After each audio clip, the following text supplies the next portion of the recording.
je vous partage une vidéo qu'on m'a envoyée qui est bien.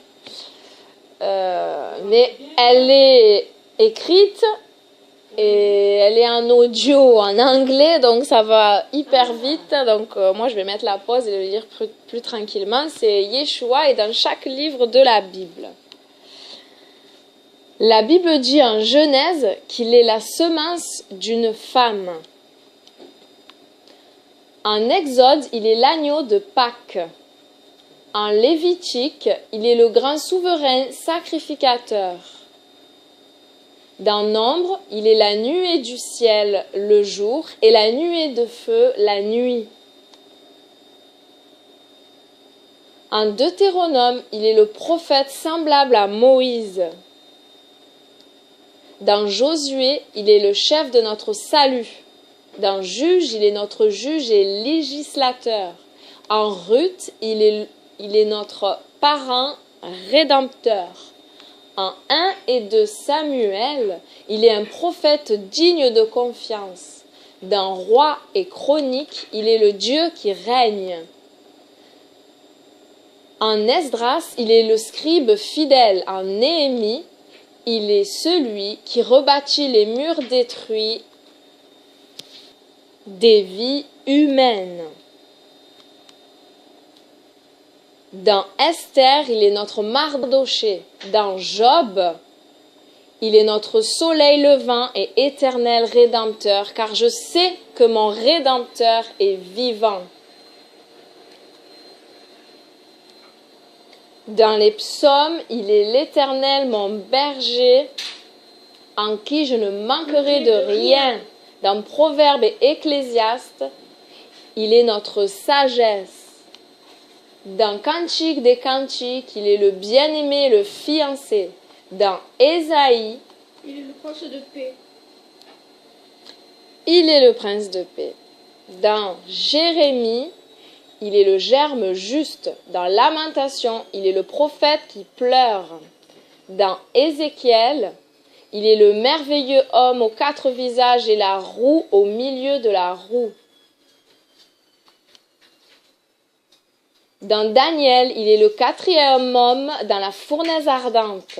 Dans Osée, il est le mari fidèle pour toujours marié à une infidèle. Dans Joël, il est celui qui baptise du Saint-Esprit. Dans Amos, il est celui qui porte nos fardeaux. Dans Abdias, il est le puissant sauveur.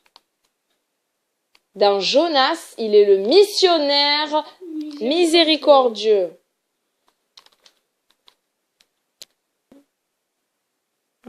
Abdias, il est le puissant sauveur. Il est le puissant sauveur, merci Samuel. Dans Jonas, il est le missionnaire miséricordieux. Ah, mais je l'avais lu déjà, je crois. Dans Michée, il est le messager de la bonne nouvelle.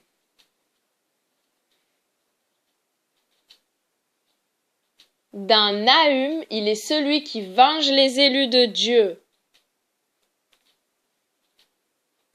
Dans Habakkuk, il est l'évangéliste de Dieu qui veut raviver son œuvre dans le cours des années.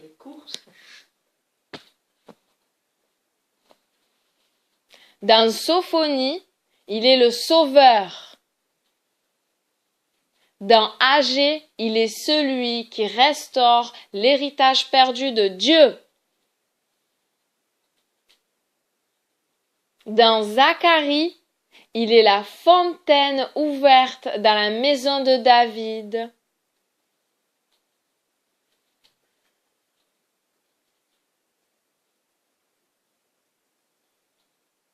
Pour laver les péchés souillures, et dans Malachie, il est le soleil de justice.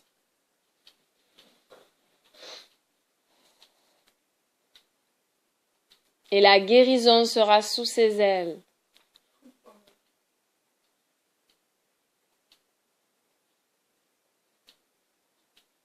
Dans Matthieu, il est le Messie.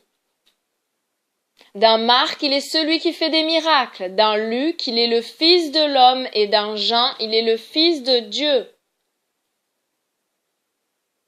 Dans Actes, il est le Saint-Esprit, le souffle saint. Dans Romains, il est celui qui nous justifie.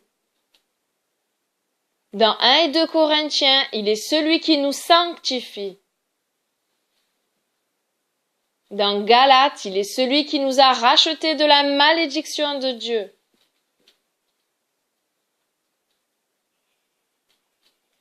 Dans Éphésiens, il est celui qui nous enrichit.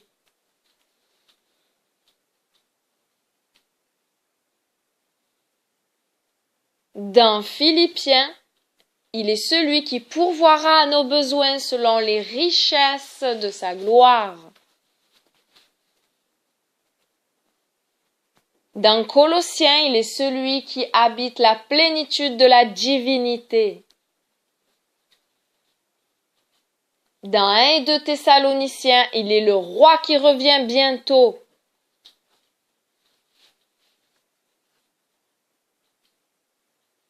Dans 1 et 2 Timothée, il est le médiateur entre Dieu et les hommes.